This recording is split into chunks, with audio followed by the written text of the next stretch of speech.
Now that we've talked about a vector space and defined them, let's look at a few properties of vector spaces. My first property says 0 times any vector u is equal to the 0 vector. So multiplying by the scalar 0 does exactly what we expect it to. And while this seems like something obvious, we are going to go through the steps to prove that it's true. So to prove this is true, the first thing I'm going to do is rewrite this as 0 times the u vector plus the 0 vector.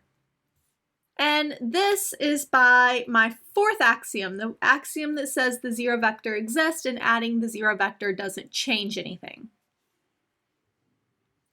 From there, I'm going to rewrite 0 as u plus negative u. And this is by axiom 5 that says not only does negative u exist, but that when I add it to u, I get back to 0. I'm then going to regroup things. Write this as 0u plus u plus minus u. This was axiom 3 that said I could reorder my parentheses. I'm then going to once again rewrite u as 1 times u plus negative u. So this was axiom 10 that said multiplying by the scalar 1 doesn't change anything. From there, I'm going to kind of factor out this vector u from this parentheses. This was axiom 8, my second distributive property. Well, we know that 0 plus 1 is just 1, so I can just add numbers. I can rewrite 1 times u as u. And that was, once again, using axiom 10 to say that multiplying by the scalar 1 doesn't change anything. And we can say that u plus negative u is 0, which is, once again, axiom 5. So while we have something that seems very obvious, it was actually kind of tricky to prove using only our axioms. So now we know this has to be true in every single vector space. The next one I want to show is that r times 0 is equal to 0. So multiplying the 0 vector by any scalar will still result in the 0 vector. The way we're going to do this, we're going to start by letting x be equal to r0.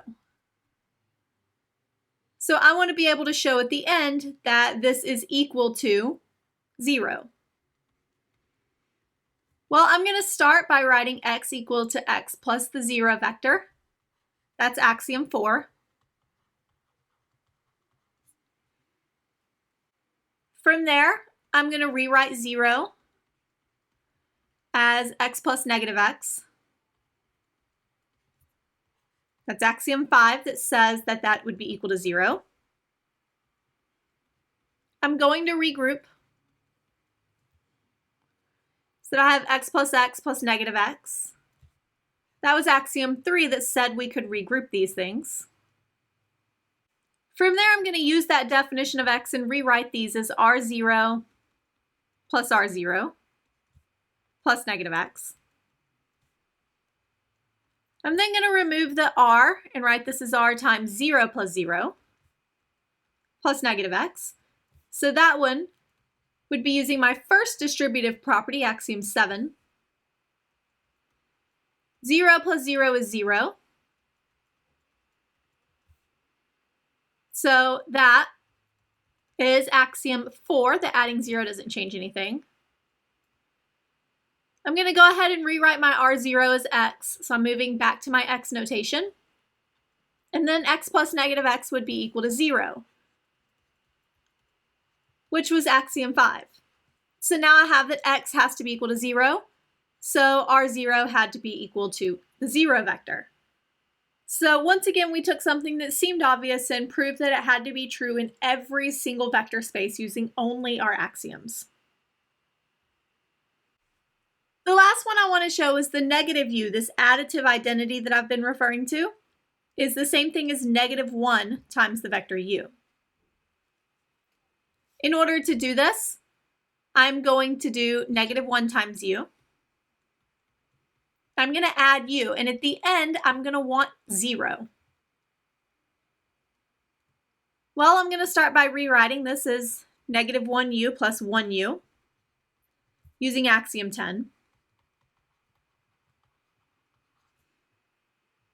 I can then factor out and do this as -1 plus 1 times u. That would be my second distributive rule, axiom 8. -1 plus 1 is 0, so that's just addition of numbers. 0 times u is u, by definition of one of those properties that I already proved. That was my first property. So now I have that -1 times u plus u is equal to 0. So -u has to be equal to -1 times u, since -u is defined as the thing that I add to u to get 0. So now I have this property proven as well.